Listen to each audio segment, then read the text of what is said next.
नमस्कार विद्यार्थी मित्रांनो, आज आपण भाषा साहित्य आणि कौशल्य विकास या मराठी विषयातील अभ्यासक्रमातील लेखांमधील ज्ञानयुगातील नेतृत्व या लेखाविषयीची माहिती आज बघणार आहोत. या लेखाचे लेखक आहे विवेक सावंत. श्री विवेक सावंत हे महाराष्ट्र ज्ञान महामंडळाचे म्हणजेच MKCLचे 2001 या स्थापना वर्षापासून व्यवस्थापकीय संचालक आहेत. त्यांच्या नेतृत्वाखाली महाराष्ट्र ज्ञान महामंडळ कंपनीचे आधुनिक तंत्रज्ञानाच्या मदतीने शैक्षणिक परिवर्तन घडवून आणण्याचे कार्य केवळ महाराष्ट्रातच नव्हे तर देशात आणि परदेशातही विस्तारले आहेत. त्यांच्या संकल्पनेतून साकार झालेला MSCIT हा आंतरराष्ट्रीय दर्जाचा परिपूर्ण साक्षरता अभ्यासक्रम आजतागायत महाराष्ट्रातल्या 1,25,00,000 विद्यार्थ्यांनी पूर्ण केला आहे. हा विलक्षण असा जागतिक विक्रम आहे. विविध राज्य शासनाशी भागीदारी करून विवेक सावंत यांनी MKCLच्या धर्तीवर राजस्थानसाठी RKCL, ओरिसासाठी OKCL, हरियाणासाठी HKCL अशा कंपन्यांची स्थापना केली आहे. जगातील सुमारे 157 देशातील विद्यार्थी MKCLच्या विविध ई-लर्निंग अभ्यासक्रमांमधून प्रशिक्षित होत आहेत. महाराष्ट्र ज्ञान महामंडळ अर्थातच MKCLची स्थापना होण्यापूर्वी विवेक सावंत यांनी सुमारे 12 वर्ष UUU या संस्थेमध्ये संशोधनाचे आणि तंत्रज्ञान निर्मितीचे कार्य तसेच प्रगत संगणक प्रशिक्षण कार्यक्रमांचे नेतृत्व केले आहे. 1986 साली अमेरिकेने भारताला महासंगणकाचे अर्थात सुपर कम्प्युटरचे तंत्रज्ञान नाकारले असता ज्या संशोधकांनी स्वदेशी असा परम महासंगणक बनवला त्या संशोधकांच्या आणि तंत्रज्ञांच्या गटांमध्ये विवेक सावंत अग्रभागी होते. केंद्र शासनाच्या आणि निरनिराळ्या राज्य शासनांच्या धोरण निश्चिती समित्यांवर तसेच विद्यापीठांच्या तज्ज्ञ समित्यांवर त्यांनी महत्त्वाची भूमिका पार पाडली आहे. आपल्या देशातील डिजिटल विषमतेची दरी बुजवून त्यात एक आधुनिक, दारिद्र्यमुक्त आणि ज्ञानाधिष्ठित समाजाची निर्मिती व्हावी यासाठी विवेक सावंत यांनी दिलेल्या भरीव अशा योगदानाबद्दल त्यांना गेल्या 20 वर्षांमध्ये अनेक मानाचे पुरस्कारही प्रदान झालेले आहेत. समाजाच्या सर्व स्तरांमध्ये आधुनिक माहिती तंत्रज्ञानाचा प्रसार, शास्त्रीय पायांवरील बालशिक्षण, रचनावादी व सर्जनशील शालेय शिक्षण, रोजगाराभिमुख कौशल्य विकास, महात्मा गांधींच्या नई तालीमवर आधारित आणि विद्यार्थ्यांना स्वावलंबी बनविणारे उच्च शिक्षण आणि ज्ञानाधिष्ठित समाज परिवर्तन हे विवेक सावंत यांच्या अभ्यासाचे, संशोधनाचे आणि त्यांच्या कार्याचे केंद्रबिंदू आहेत. याच लेखामध्ये हे विचार त्यांनी मांडलेले आहेत. तेच विचार आज आपण या लेखाच्या माध्यमातून समजून घेणार आहोत. त्यांनी म्हटलेलं आहे, समाजाच्या सहित जाते ते साहित्य आणि समाजाला पुढे नेते ते नेतृत्व. द्रष्टे नेतृत्व असे मानले जाते की समाजाची ओळख ही केवळ त्याच्या भूतकाळात किंवा वर्तमानामध्ये शोधण्याची गोष्ट नाही, तर ती विशिष्ट उद्दिष्टांसाठी भविष्य काळामध्ये विचारपूर्वक घडविण्याची गोष्ट आहे. प्रदीर्घ काळ चाललेल्या आपल्या स्वातंत्र्य चळवळीतून जी मूल्य आणि जे आदर्श आपल्यासमोर आले त्यातून भारताची भविष्यातील ओळख काय असावी याचे चित्र हळूहळू स्पष्ट होत गेले आणि अखेर सर्वमान्य स्वरूपात आपल्या राज्यघटनेमध्ये ते सुस्पष्ट शब्दामध्ये व्यक्त झाले. आपली भविष्यातील ओळख काय असावी याचे असे सुस्पष्ट चित्र घटनात्मक स्वरूपामध्ये आपल्या भावी पिढ्यांपुढे ठेवणाऱ्या मोजक्या देशांमध्ये आपला देश आहे. हे आपले भाग्यच आहे.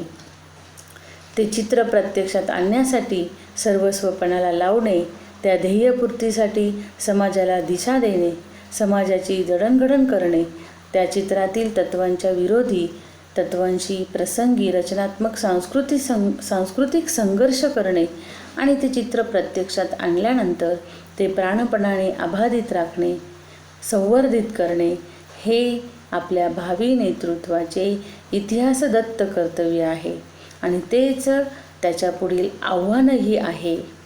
आपल्या देशाचा विकास म्हणजेच वरील घटनात्मक स्वप्नांची परिपूर्ती. या स्वप्नपूर्तीला खीळ घालणाऱ्या विषमता, गरिबी, उपासमार, बेकारी, भ्रष्टाचार, अस्वच्छता, अनारोग्य, कुपोषण, अज्ञान, निरक्षरता, निकृष्ट दर्जाचे शिक्षण, पराधीनता, अवैज्ञानिकता, सामाजिक अन्याय, हिंसाचार, अत्याचार, शत्रुभाव, असहिष्णुता, असुरक्षितता, अशांतता, दहशतवाद, सांप्रदायिकता, सांस्कृतिक मागासलेपण, बेशिस्त, सुजाण नागरिकत्वाचा अभाव, पर्यावरणीय अरिष्ट अशा काही जटिल समस्या आपल्या देशामध्ये दीर्घकाळ टिकून राहिल्या आहेत. त्या समस्या पारंपरिक उपायांनी सुटण्यासारख्या असत्या तर अद्याप शिल्लकच राहिल्या नसत्या. पण यापैकी बहुतेक समस्या तर दिवसेंदिवस उग्र रूप धारण करत आहे आणि म्हणूनच त्यांच्या निर्मूलनासाठी आपल्याला अपारंपरिक आणि कल्पक अशा नवोन्मेष उपायांची गरज आहे आणि असे उपाय इतरत्र कमालीचे यशस्वी होत आहे. देश असे अपारंपरिक उपाय शोधून शकणाऱ्या कल्पक आणि सर्जनशील नेतृत्वाच्या प्रतीक्षेत आहे. सातत्याने नवोन्मेष करून जटिल समस्यांचे समूळ उच्चाटन करणारी नेतृत्वाची नवी पिढी निर्माण करण्यासाठीच एक पर्यायी नेतृत्व विकास नीती आवश्यक आहे. गेल्या 10 वर्षामध्ये मानवी समाज शेतीप्रधान, उद्योगप्रधान आणि माहितीप्रधान अवस्थांमधून संक्रमित होत होत आता ज्ञानप्रधान अवस्थेत प्रवेश करीत आहे. यापूर्वी ही तीनही अवस्थांमध्ये ही अवस्था मुळातच खूप वेगळी आहे. पूर्वीच्या अवस्थांमध्ये मानवी समाज ज्ञान वापरत नव्हता असे नाही, पण त्याच्या जीवनामध्ये ज्ञानाला मध्यवर्ती स्थान नव्हते.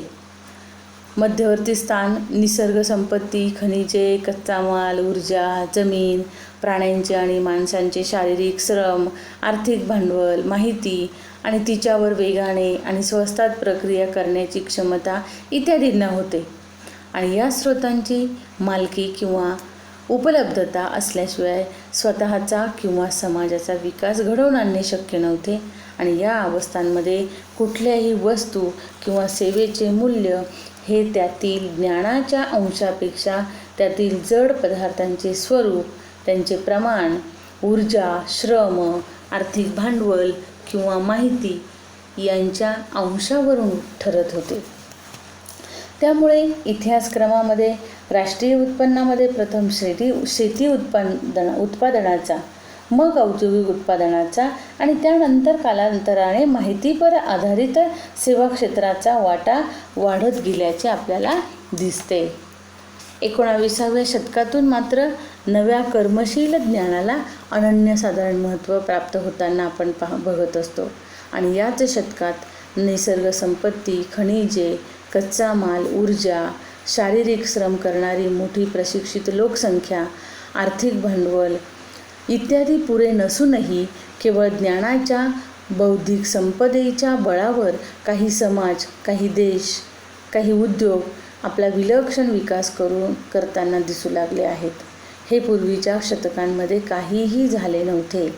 कर्मशील ज्ञान आणि संपत्ती हे शब्द या शतकात समानार्थी होत आहे. ज्ञानाधिष्ठित उद्योग, ज्ञानाधिष्ठित अर्थव्यवस्था आणि ज्ञानाधिष्ठित समाज हेच या शतकाचे परवलीचे शब्द होत आहेत. आपले अस्तित्व टिकविण्यासाठी व्यक्तींच्या समूहांना, राष्ट्रांना नवनवीन ज्ञान आत्मसात करण्यापूर्वी कधीही नव्हती एवढी नितांत आवश्यकता आज या शतकामध्ये भासत आहे.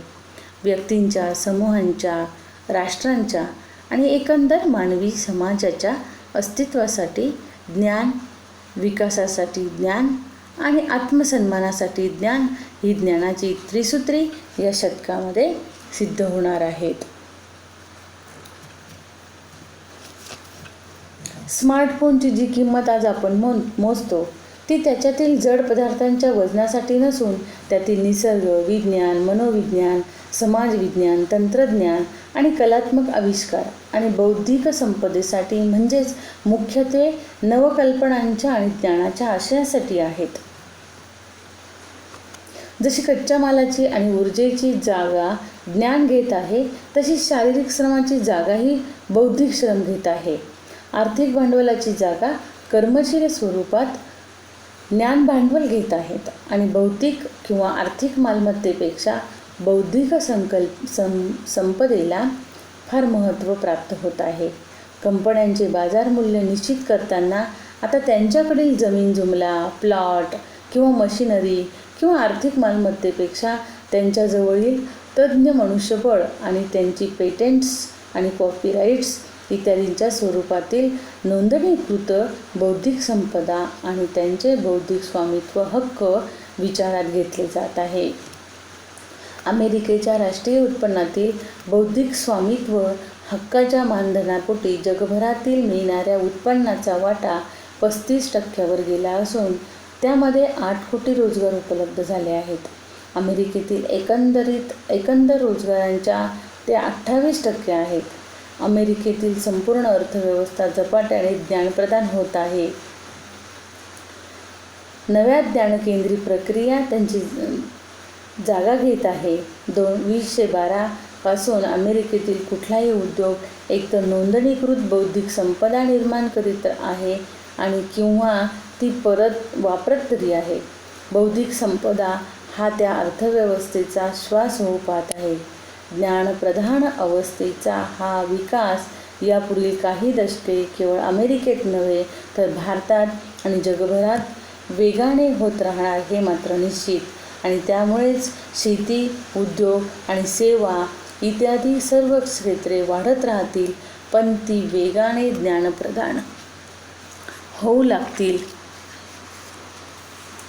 ज्ञानाचा आजूबाजूंनी आणि सेकंदाला विस्फोट होत आहेत.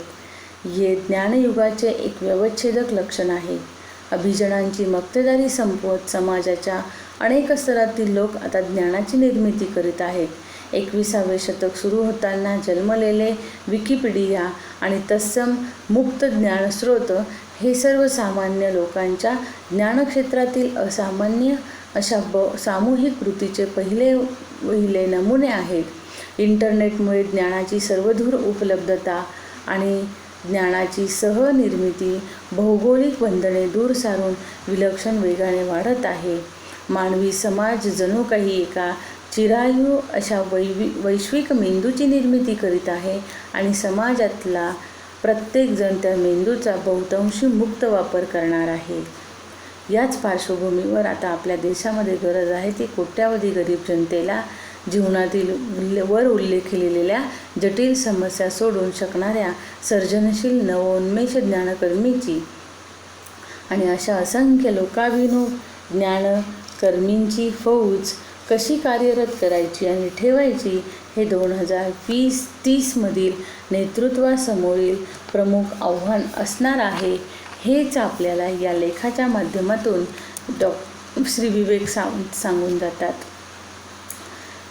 या तीनही क्षेत्रातल्या त्याज्य संभाव्यता निग्रहाने बाजूला ठेवून त्यांच्या श्रेयस्कर वैशिष्ट्यांचा मिलाप घडवून आणणे अपरिहार्य आहे.